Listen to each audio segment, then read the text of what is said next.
Gopi Chanavallava Girivardhari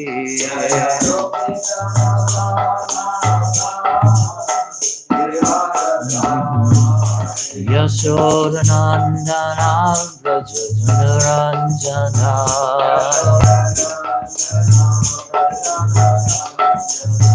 Yashodanandana Vrajajanaranja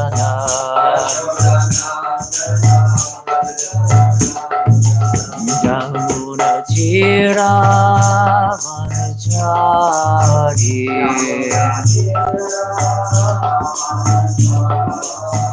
Yamuna Chira Vanachari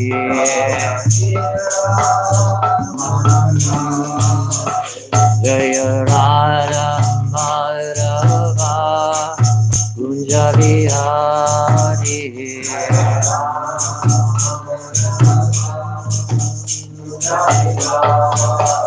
Jaya Radha Madhava Kunja Vihari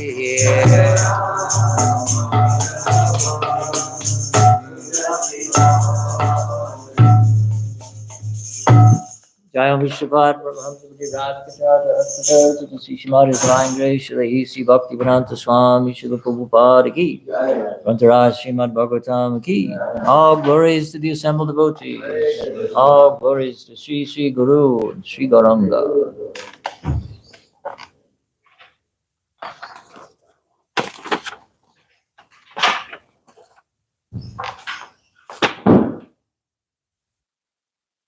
Om Namo Bhagavate Vasudevaya. Om Namo Bhagavate Vasudevaya. Om Namo Bhagavate Vasudevaya. Om Namo Bhagavate Vasudevaya. Om Namo Bhagavate Vasudevaya. Om Namo Bhagavate Vasudevaya. Narayanam Namaskritya. Narayanam Namaskritya. Ram Chaiva Narottamam. Ram Chaiva Narottamam. Devim Saraswatim Vyasam. Devim Saraswatim Vyasam. Tato Jayam Udirayet. Before reciting the Srimad Bhagavatam, which is the very means of conquest, we should first offer our respectful obeisances unto the personality of Godhead, Lord Narayan, and the Narayan Rishi, the supremest human being, Mother Saraswati, the goddess of learning, and to Srila Vyasadeva, the author. Srimad Bhagavatam, 4th canto, chapter 27, attack by Chandavega on the city of Paranjana. Text number 16, translation and purport by His Divine Grace, Srila A.C. Bhaktivedanta Swami Prabhupada ki.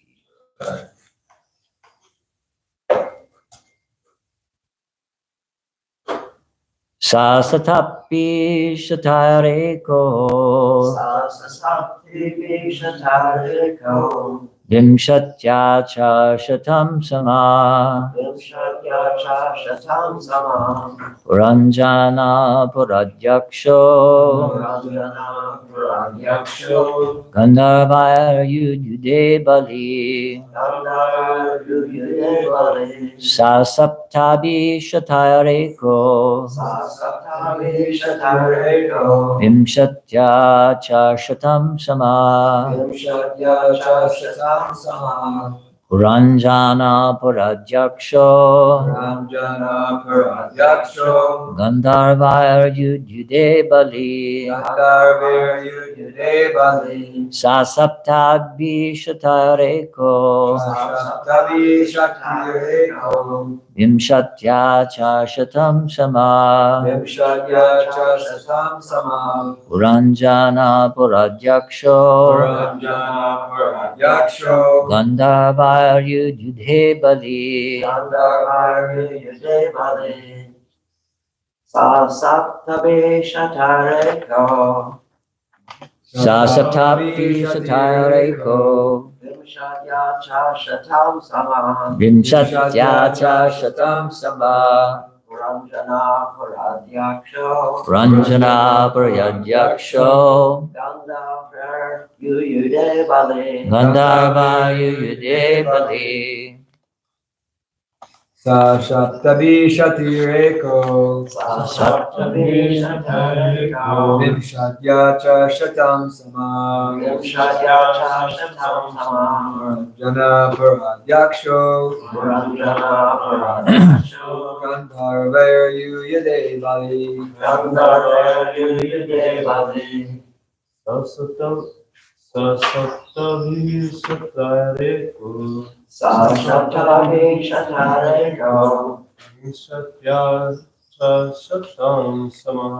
Vimshatya cha Shatam Samam Ranjana Paradyaksho Gandharva Yuyude Bali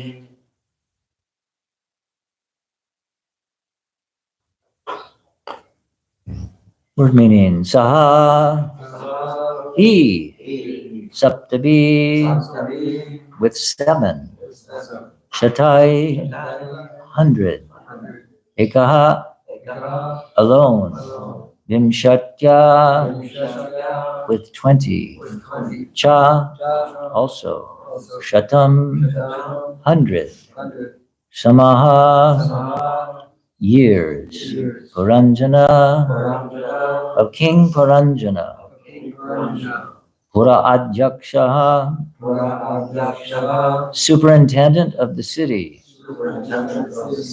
Gandharvai with the Gandharvas Yudhude fought Bali very valiant. The 5-hooded serpent, the superintendent and protector of the city of Paranjana, fought with the Gandharvas for 100 years. He fought alone with all of them, although they numbered 720. Purport. The 360 days and 360 nights combine to become the 720 soldiers of Chandavega. Time. One has to fight these soldiers throughout one's lifespan, beginning with birth and ending with death. This fight is called the struggle for existence. Despite this struggle, however, the living entity does not die. As confirmed in Bhagavad Gita 2:20, the living entity is eternal. Jayate mriyate vakadachin ayam bhutva bhavitavana bhuya ajonicha shashvato yambharano nahanyate hanyamane shirire. For the soul there is never birth nor death, nor having once been does he ever cease to be. He is unborn, eternal, ever-existing, undying, and primeval. He is not slain when the body is slain. Actually, the living entity does not take birth, nor does he die, but he has to fight with the stringent laws of material nature throughout the entire span of his lifetime.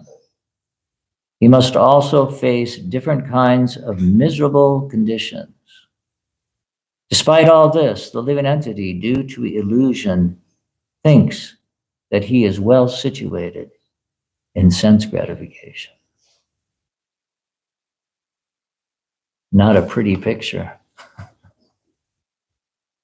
Om Jnanatimirandhasya Jnananjana Salakaya Chakshurunmilitam Jena Tasmai Shri Gurave Namaha Shri Chaitanya Manobhishtam Stapitam Dena Bhutale Swayam Rupa Kadamayam Dadati Svapadandikam Bandeham Shri Guru Shri Yuta Padakamalam Shri Gurum Vaishnavamscha Shri Rupam Sagarjatam Sahagana Raghunathan Vitam Tam Sajivam Sadvaitam Savadutam Parijana Sahitam Krishna Chaitanya Devam Shri Radha Krishna Padan Sahagana Lalita Shri Vishakan Vitamscha He Krishna Karuna Sindhu Dinabandho Jagatpate Gopesha Gopika Kanta Radha Kanta Namostute Tapta Kanchana Gaurange Radhe Vrindavaneshware Rishabhanu Sute Devi Pranamami Hari Priye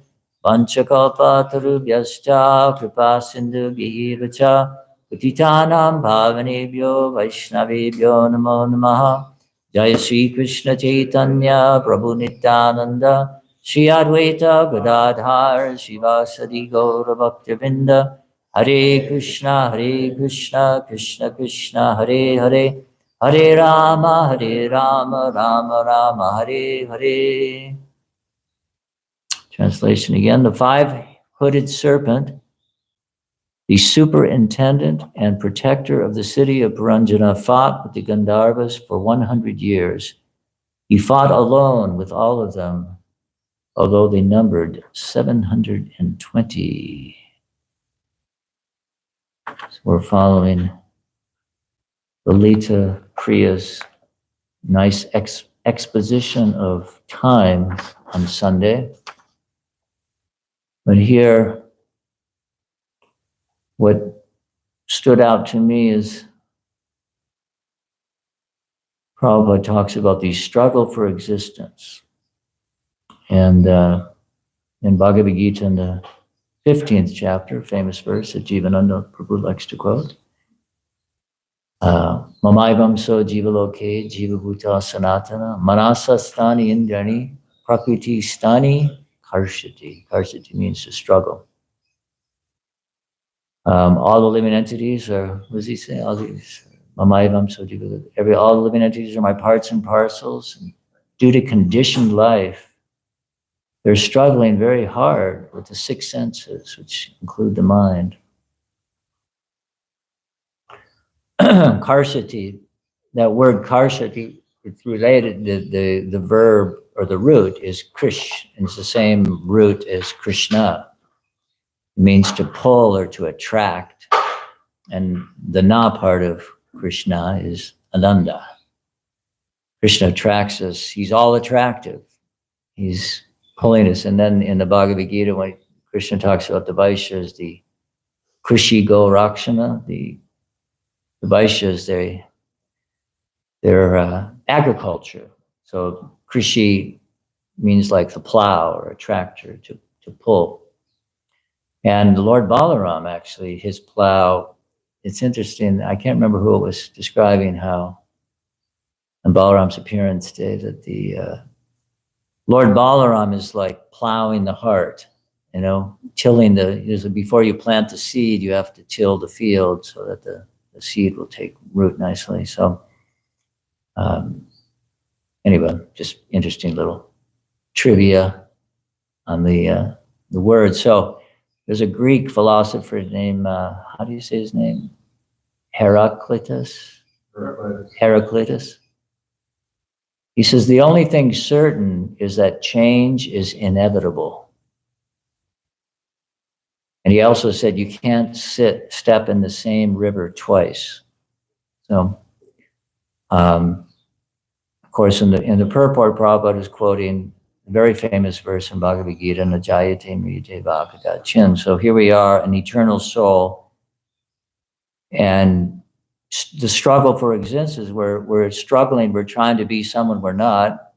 We identify with the material body, which is temporary, but we're an eternal soul. So necessarily, it's just a very conflicted state to be in, to be misidentifying with the body as an eternal soul. You're naturally just going to be kind of bent out of shape.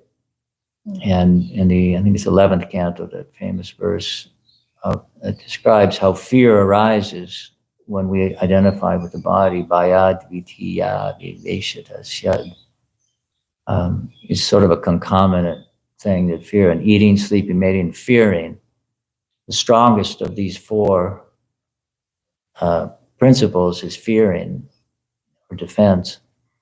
So in the Bhagavad Gita, in the 8th chapter, Krishna describes that the material nature is adibhutam kshara bhava. It's constantly changing. It's by design. It's eternal. The material energy is eternal, but its nature is that it's constantly changing. What are the 6 transformations? We'll throw this one out here for points. Somebody tell me. Go ahead, Prabhu. When they're born, they grow, they remain for some time, they produce some byproducts, they dwindle, and they die. Sort of by definition, the material energy is going through all these transformations. Especially as we get older, we realize we don't like change. We like routine. Or we become accustomed to a particular, like I remember when I lived in the temple in San Diego, we had a certain schedule in the morning, and not every temple follows the exact same schedule. I mean, it's basically the same components, but the times may be shifted a little bit, or like when we offer Guru Puja to Prabhupada, we recite the English to the song before we sing. Some temples do it afterwards. Some don't even do it at all. And it's always funny because I remember when I would go, especially when we were traveling, visiting other temples, it was always sort of like, oh, they do it different here. And it was kind of like, it kind of like took you off guard. Like you're used to a certain routine and rhythm, and oh, that's not the way we do it here. And it feels a little awkward. It's like something's not quite the same because we get into a certain rhythm or something. We have like our, anyway, I just thought it was interesting how we're very, and I can't say completely, but in the purport to Bhagavad Gita 2:20, Prabhupada talks about the soul as being kuta sta, which means steady. And that word kuta sta, kuta means mountain. One of the meanings of it is mountain. And sta means to stand. See, it's very, the English word stand is obviously related to sta. So kuta sta, a mountain, and a very fixed. And what does Krishna say I think it's in the 10th chapter? Of immovable things, I am. Earlier he said, Prabhupada in the purport, he said that earlier Krishna said, of mountains I am Meru, but he said that sometimes Meru moves. So he says, of immovable things, I am the Himalayas. So, and in the process of bhakti, nishta, the stage of steadiness, nishta, again, stand, you're standing firm faith. So this is our natural condition, actually, to be steady, to be situated firmly. And when we're misidentifying with the material energy, it's a very like Prabhupada said, it's like oil and water, it doesn't mix. It's an incompatible thing to be identifying with the temporary material transformations as opposed to being fixed in self-realization. So what's the verse in the second chapter when it says of the first canto, Evan prasana manaso bhagavad bhakti yogata bhagavad bhakti yanam. Yeah.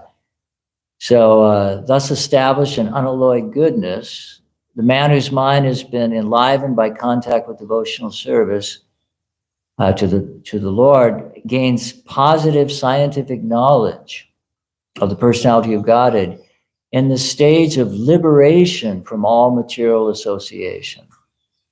It's that rising above the modes of nature. So the purport here, and yes, our Sunday's class that Lolita gave about time, it's interesting because in the manifestation of the material world, time is said to be, in the Bhagavatam, time is presented as the force that activates the 3 modes of material nature. And so this struggle for existence Prabhupada in this purport is talking about this struggle with the time factor. Now, what was the verse? I think you were speaking about it, Kirtan Prabhu, about with every rising and setting of the sun. Yeah. Yeah, so it's sort of like, the rising and setting of the sun are duration of light. And Prabhupada oftentimes would say how, when you ask someone how old they are, they say, well, I'm 15 years old. He says, well, you have died 15 years. Like, you're 15 years closer to death. Everybody basically is terminally ill. Like somebody says, oh, I've got a terrible diagnosis of terminal cancer, but we all have a terminal illness. This body, Krishna says, one who's born is certain to die. For one who dies, birth is certain. So we're all terminally ill in terms of the body. So, but as Prabhupada mentioned in this purport, despite all this struggle, we never die. So what's the problem? Krishna was chastised Arjuna. Arjuna was speaking. He was giving all these, you could say on one level, reasonable arguments why he shouldn't participate in this fight, in Battle of Kurukshetra. And Krishna, he says, Aso chanam asosyat sons praged bottoms tabasase. You're speaking learned words, but you're actually a fool. He says it politely, though. While speaking learned words, you're mourning for what is not worthy of grief. Those who are wise lament neither for the living or the dead. So this is such a, it's right out of the gate. Krishna is telling Arjuna, spiritual knowledge, you're not your body, you're the eternal soul. But we're bound up. So these stringent laws of material nature, Prabhupada, where is that?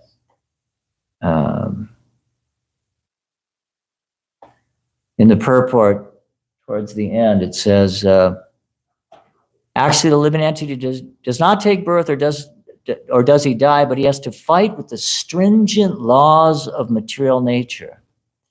So I looked up stringent, for those of you who like definitions. Stringent means tight or constricted, marked by rigor or strictness or severity, especially with regard to rule or standard. The stringent laws of material nature. So in the 7th canto of the Bhagavatam, very, very famous verse, which is sandwiched in between 3 very famous verses that Prahlad Maharaj, when Hiranyakashipu was dealing with Prahlad Maharaj's, what's the word, recalcitrant? He was being he was the original non-cooperation, Gandhi is always, non-cooperation. So Prahlad Maharaj was not cooperating with Sanda and Amarka, the sons of Brihaspati, or not Sukacharya. Sukacharya, who was Hiranyakashipu's guru. And when I can't remember the exact sequence, see if I can get it right, when Hiranyakashipu was asked Prahlad Maharaj, what's the best thing that you've learned in school? And Prahlad Maharaj replied, Shravanam Kirtanam Vishnu Smaranam, the 9-fold process of devotional service. And Hiranyakashipu was sort of like who's polluted my son's, cause? Here's my enemy, Vishnu, killed my brother, Hiranyaksha. Who's polluted? There must be some bad seed in the classroom. So he chastised, Sunda. And he says, you got a problem in your classroom. You've got some, polluted person who's contaminating my son. Like, deal with it, And so Sunda was kind of like, we don't understand, we've never taught him any of these things. Like, we're fine. This kid has got something going on that, we don't know. Anyway, so then he went back and said, whatever, deal with it. And then they, I think actually he said they sort of in a very,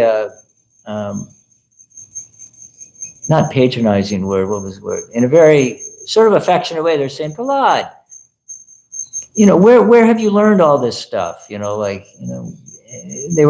were being, they weren't chastising him at that point. They were kind of like, we're doing our best here. We got a nice school going on, and where are you learning this stuff from? And how does Prahlad Maharaj reply? He said,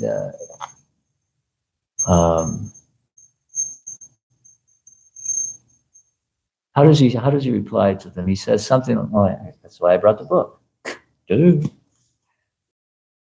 That's a great section. But these 3 verses that I want to get to, it's related to the stringent laws of material nature. Before I get too sidetracked, but we'll step back because it's nice to have the stories.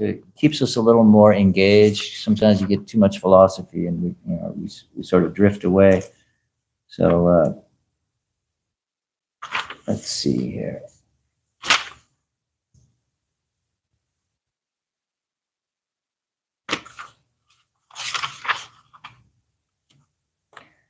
Okay, so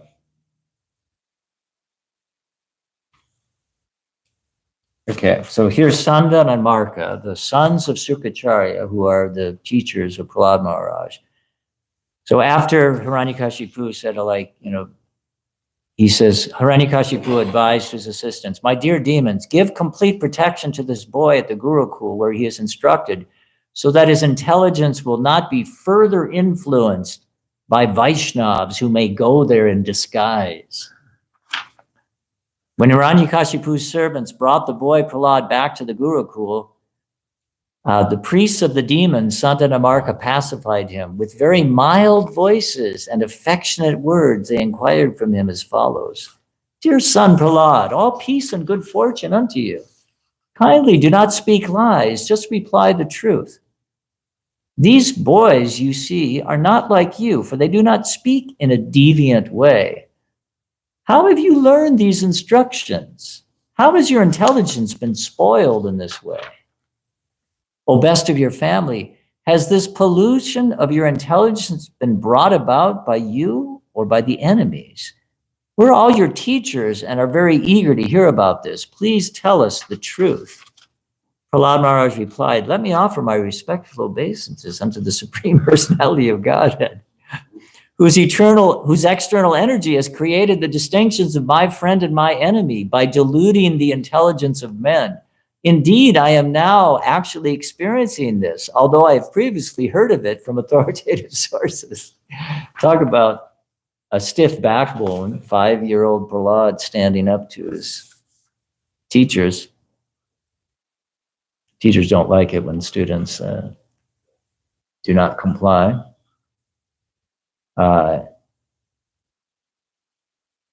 When the Supreme Personality of Godhead is pleased with the living entity because of his devotional service, one becomes a pandit and does not make distinctions between enemies, friends, and himself. Intelligently, he then thinks, every one of us is an eternal servant of God, and therefore we are not different from one another. Anyways, he goes on a little more philosophy about friends and enemies, and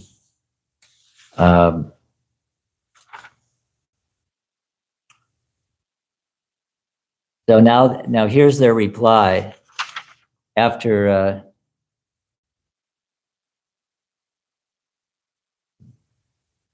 the teachers replied to him, oh, please bring me a stick. This Prahlad is damaging our name and fame. Because of his bad intelligence, he has become like a cinder in the dynasty of the demons. Now he needs to be treated by the 4th of the 4 kinds of political diplomacy, which is bring out the stick. So anyways, he comes back to Prahlad, to Hiranyakashipu.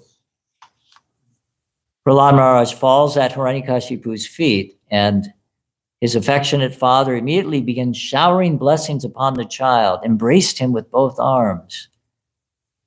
Hiranyakashipu asked him, My dear Prahlad, my dear son, O long-lived one, for so much time you have heard many things from your teachers. Now please repeat to me whatever you think is the best of knowledge. And that was when Prahlad replies, the 9 processes of devotional service. But there's another section when, well, there's a long purport there. It's one of the longest purports in the Bhagavatam on that 9 processes of devotional service. So after hearing these words of devotional service from the mouth of his son Prahlad, Hiranyakashipu was extremely angry. His lips trembling, he spoke as follows to Sunda, the son of his guru, Sukracharya. O unqualified, most heinous son of a Brahmin, you have disobeyed my order and taken shelter of the party of my enemies. You have taught this poor boy about devotional service. What is this nonsense?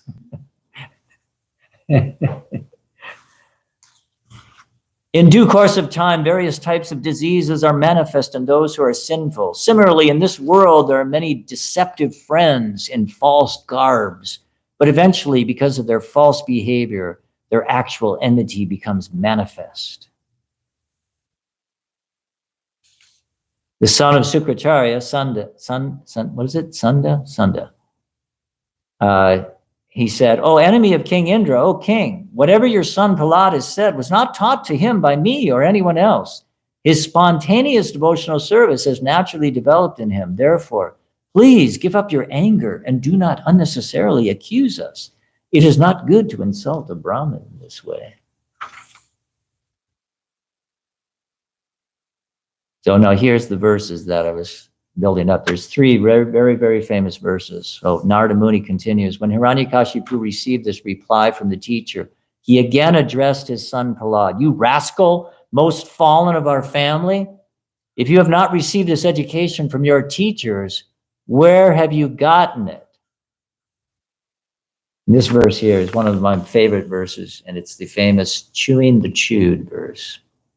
Matir na Krishne paratas vatovan mitopi padyeta grihabratanam adanta gobir vishitam tamishram puna punaschar vitacharvananam.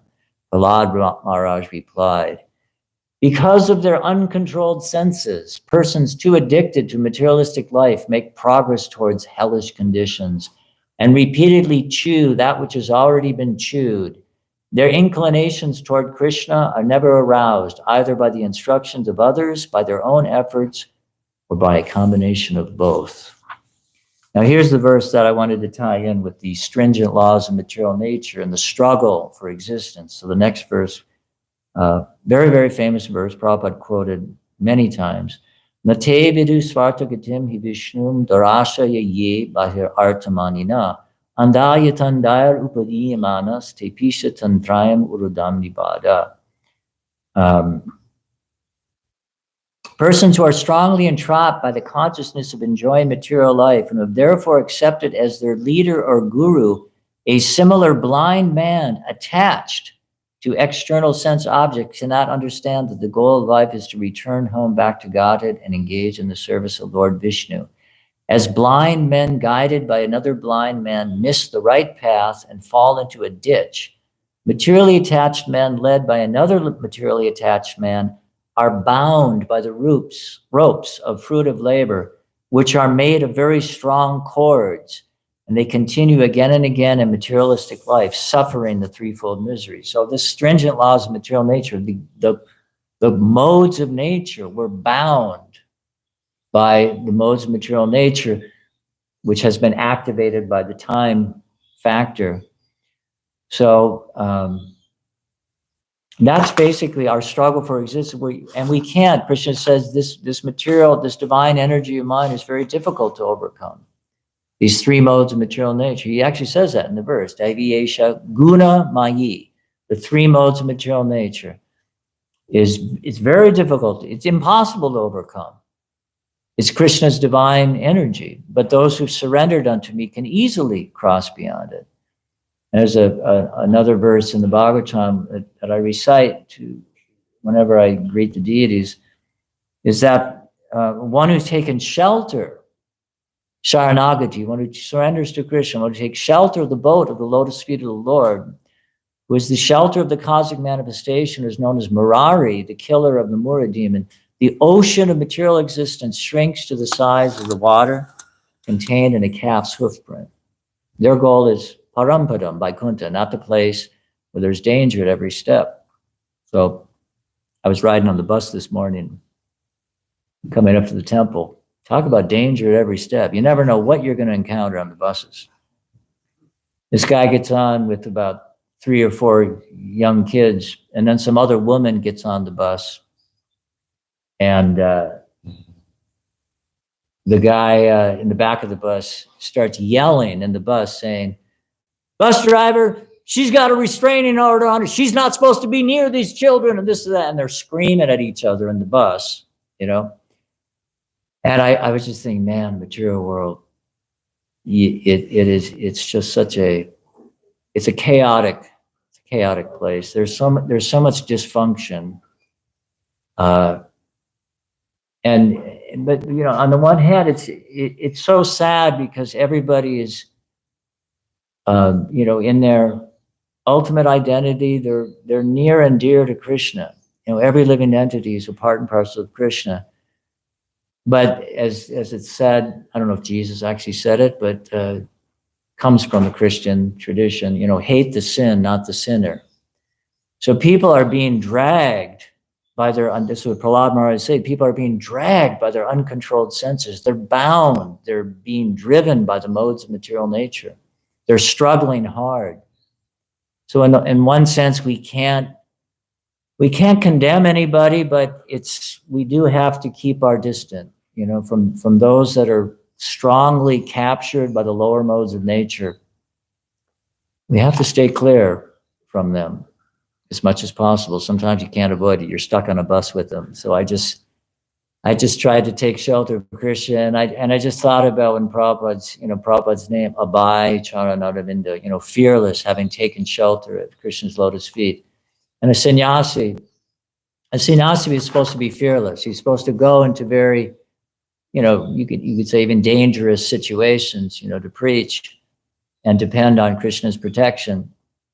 So not foolhardily, you know, Prabhupada, you know, but we do have to take some risk from time, but we have to use some discretion. Discretion is a better part of valor. Krishna gives us intelligence to use some discretion. But anyways, this struggle for existence, it's rooted in the illusion of independence.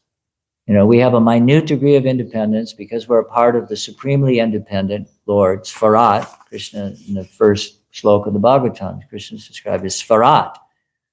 Sva means own, and Rat is one's authority, like we have Raj, the king, authority. Svarat, one's own authority. That means you're independent. You're your own authority. So this is our illusion, is that we want to be our own authority. We don't want to have anyone tell us what to do. Isn't it like people, they want to start their own business. They don't want to work for anybody. They want to be independent. And the very first, you know, you could say, the very first principle of devotional service is to submit to the guru, to accept a bona fide spiritual master, submit to a guru. Like, no, you're not your own authority, you know.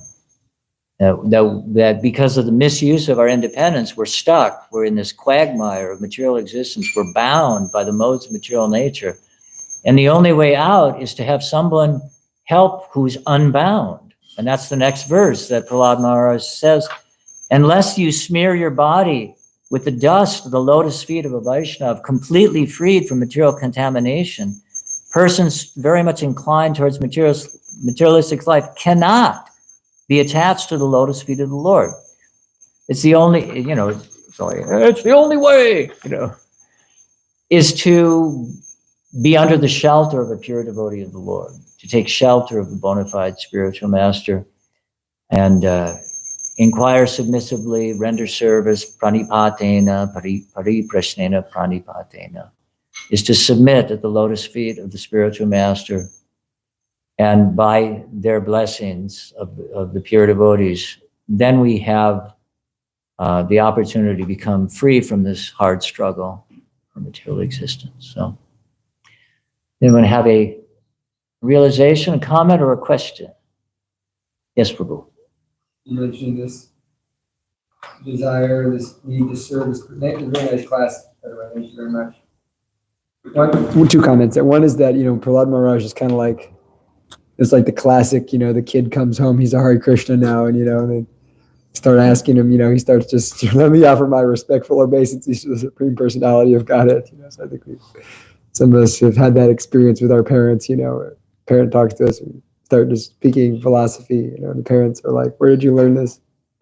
But, of course, we're not Prahlad Maharaj, but mentioned this necessity of the guru to cross the ocean of material existence, and it's kind of like we can sometimes take that as more of like a mystical thing, but there's a practicality behind it. And Borijan Prabhu, in his Surrender Unto Me study guide, he gives a beautiful explanation of the Mamcha Yabacharina verse. One who engages in constant devotional service, not falling down in any circumstances, transcends the modes of material nature and comes to the level of Brahman.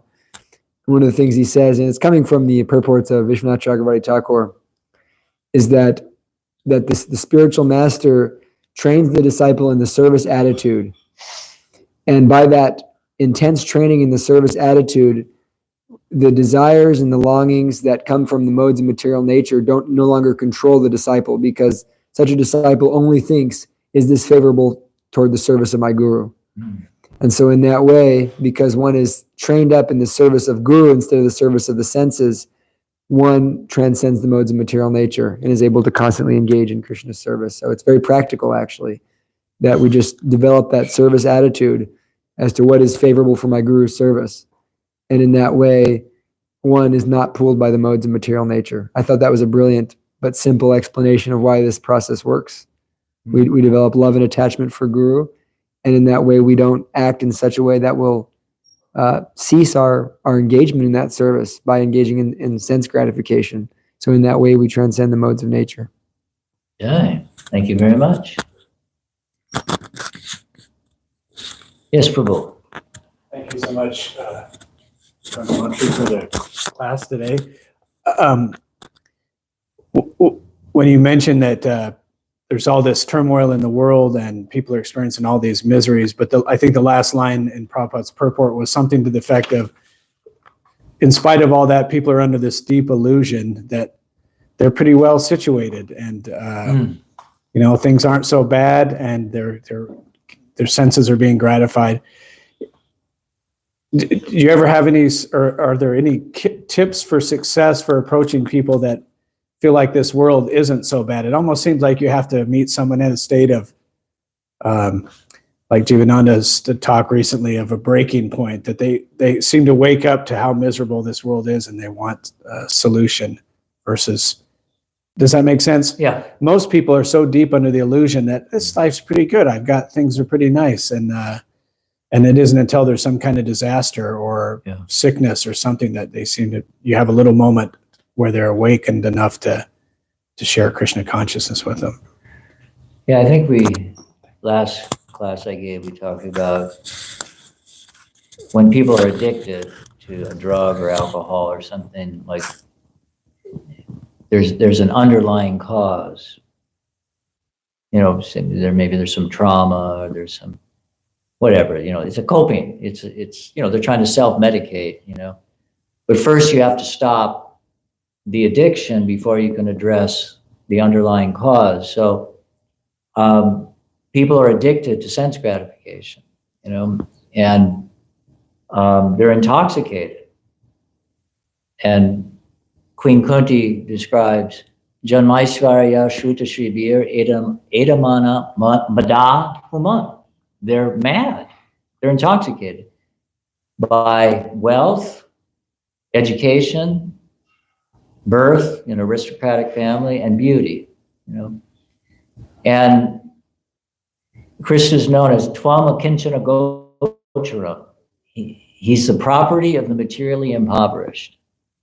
So for most people, until they get to a point of material exhaustion, it just doesn't register, and we can give all sorts of logical argument and good, but as long as people are intoxicated, you know, first we have to stop the addiction, you know, before we can address the underlying problem of, you know, this false sense of independence. And, you know, so, you know, Prabhupada was, it's kind of the idea of varnashram, you know, people have to come to the human form of life. They have to regulate their senses and not engage in these gross sinful activities of animal killing and unrestricted intoxication, and illicit sex. I mean, these four regulatory principles, I mean, it may sound prudish to, you know, to some people, but it's like, you know, first a person has to come to the level of being a human being instead of an animal, you know? And, you know, so therefore Chaitanya Mahaprabhu, his program was mainly lots of kirtan and lots of prasadam, you know, purify people because their brains are just too dull to understand any reasonable explanation. You know, they're so intoxicated by sense grab. But those that are a little humbled by some catastrophe in their lives, it generally, they may be a little more open at that time. But meanwhile, if someone is too intoxicated by material life, just give them lots of prasadam and lots of beautiful kirtan, you know, engage them, you know, find a ways and means to engage people, somehow or other engage in devotional service, somehow or other connect with Krishna. And that's the beauty of Chaitanya Mahaprabhu's program, is that it's very Kevala Ananda Kanda. It's joyfully performed. It's fun. It's, you know, it's music and dance and food, you know, delicious food. You know, our process is more about positive engagement rather than, you know, negating, you know, material sense gratification. No, give positive engagement to the mind and senses. Beautiful art, beautiful architecture, beautiful, wonderful food, beautiful music. And then gradually, as they become purified, they'll become a little more, in a sense, qualified to be able to understand the predicament that they're in, because they're just too bewildered, you know, by, you know, Maya. There's two potencies of Maya. There's the throwing potency, and then there's the covering potency. So it's so powerful that there has to be some kind of sukriti. You have to give some agyata sukriti, or some bhakti, even better, bhakti mula. You know, they have to have some contact with devotional service. And, you know, regular pious activity may bring them into, you could say, the vicinity of Vaishnavas, but they have to have some kind of contact with devotional service. Rupa Goswami describes, and unless you have some contact with devotional service, you can't, in a previous life, you can't take it up, you know, or Prabhupada said, or if someone has the good fortune of meeting a pure devotee. So Prabhupada said, I've created your good fortune. So, but we're given, you know, Prabhupada said, you know, if you've all appreciated, you know, what I've given you, just, you know, just accept it and try to give it to others. So, you know, that's kind of our, you know, straining our brain to figure out how to engage people according to where they're at, you know, and in Kali Yuga, philosophy is a tough sell, you know. Most people, and now Swayam Bhagavan Kesava Maharaj, he was asked in Mayapur about, you know, preaching in the modern age. It seems like people are just, their attention span is so short now. And he was mentioning with something, the Ashram Maharaj, who comes through occasionally, because he was a professor, is that people are much more interested in being entertained than educated, you know? So now there's kind of this idea of, they call it educate, what do they call it? Educate? He was... Edutainment, yeah. That, you know, and preach, you know, outreach, Krishna consciousness now in the modern age, where people's, you know, with the cell phones and the internet and everything, people's attention span is so short.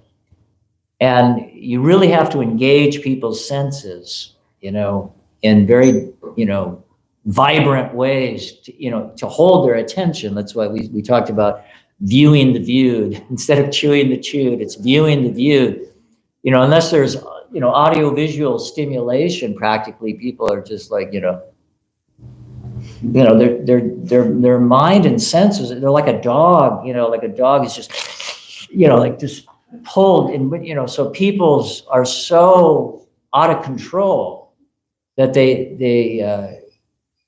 you know, they really, literally,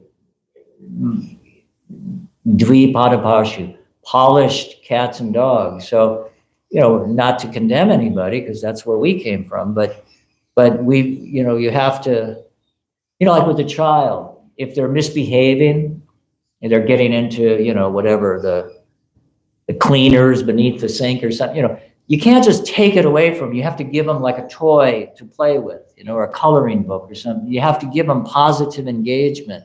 To just take away people's, you know, you know, they're very attached to their addiction, their material sense gratification. So it just has to be this real positive engagement of you know, enjoyable activities and devotional service. And then gradually, as they become a little purified, then maybe they can take it to the next level where they start to understand some philosophy and take more seriously. I mean, the process of devotional service, it's very, very challenging. You know, it's very challenging to have, you know, a very regular sadhana practice. What to speak of chanting 16 rounds? You know, people today, it's, you know, it's a huge challenge, you know. And with Kalakanta Prabhu and the Krishna house type, you know, like, you know, people joining an ashram nowadays and just diving in, you know, it's pretty rare, you know, to get somebody, you know, because of, you know, Kali Yuga has progressed more and more where people are just so, and what to speak of all the psychological problems people have, you know, half the country's on, you know, antidepressants or psychotic medications, you know, and you bring a person like that into an ashram, you know, who's got, you know, all sorts of mental health issues, which we've experienced, you know, numerous times. You bring people who are just unbalanced and, you know, they're finding some relief, you know, some devotees are kind to them, but we don't realize, wow, they got all sorts of issues going on, you know, and you have to kind of screen people a little more carefully. It's not like, hey, just shave them up, bring them in. And, you know, like we used to in the old days was like, you know, if you've got a pulse, you're ready to, you know, join the Hare Krishna movement, you know. But nowadays, you know, we have to be very, very, we have to be a little more professional, you know, about the way we are approaching, you know, engaging people, you know, in devotional service. Thank you. Yes. You mentioned that verse, Evam Prasana Manaso Bhagavad Bhakti Yogata, that verse. And interesting because you were speaking of Anishta, but there's that series of verses, which is 1-16 through 1-21. Vishwanath Chakravarti Thakur in the Madhurya Kadambini, he writes that these verses are the stages of bhakti, starting with the Shru Shru Shro Shraddhanasya, the one who has the great souls, he develops taste for hearing, that's considered the stage of Shraddha. And then Srinvatam Swakata Krishna Punya Shravana Kirtanam. But the stage of Nishta, the stage that's meant to show Nishta is this Nityam Bhagavata Sevaya. And when someone steadily is engaging in this, hearing the Bhagavatam and rendering service to the pure devotee, that's considered Nishta. And then the verse we mentioned, Evam Prasanamana, so that's considered the stage of Bhava, that free examinations in the mind enlivened. One is having this scientific experience of Krishna. That's considered the stage of Bhava. So I just think it's an interesting to bring up. It's a very, very great book. I was going to actually give it to you when I get back. I have it now, the Madhurya Kadambini, because it's a lot of the things we've talked about before. Yeah, cool. Great, thank you. Vishwanath Chakravarti Thakur Ki Jai. Then a last note on hearing is very interesting. That famous verse in the 10th canto, which Prabhupada, I believe he is in the beginning of the Krishna book, he said the Nirvrita Tarsayar verse about the glorification of the Supreme Personality of Godhead is performed in the parampara system. That is, it's conveyed from spiritual master to disciple. Such glorification is relished by those who are no longer interested in the glorification of this false temporary cosmic manifestation. Descriptions of the Lord are the right medicine for the conditioned soul undergoing repeated birth and death. Therefore, who will cease hearing such descriptions except for a butcher, for one is killing his own self? So it's the same point that engaging in these grossly sinful activities, people don't have a taste for hearing. So we got to purify them, engage them in positive spiritual activities. But the hearing process, it's descending through the parampara. And Srila Gaura Govinda Maharaj, he describes it's like a water reservoir. And then and there's a pipe coming from the water reservoir, and it's going into your ear. And then it's coming out the mouth. So chanting is really just another name of hearing, because what are you chanting? Whatever you've heard from the parampara, from your guru, now you're just repeating that.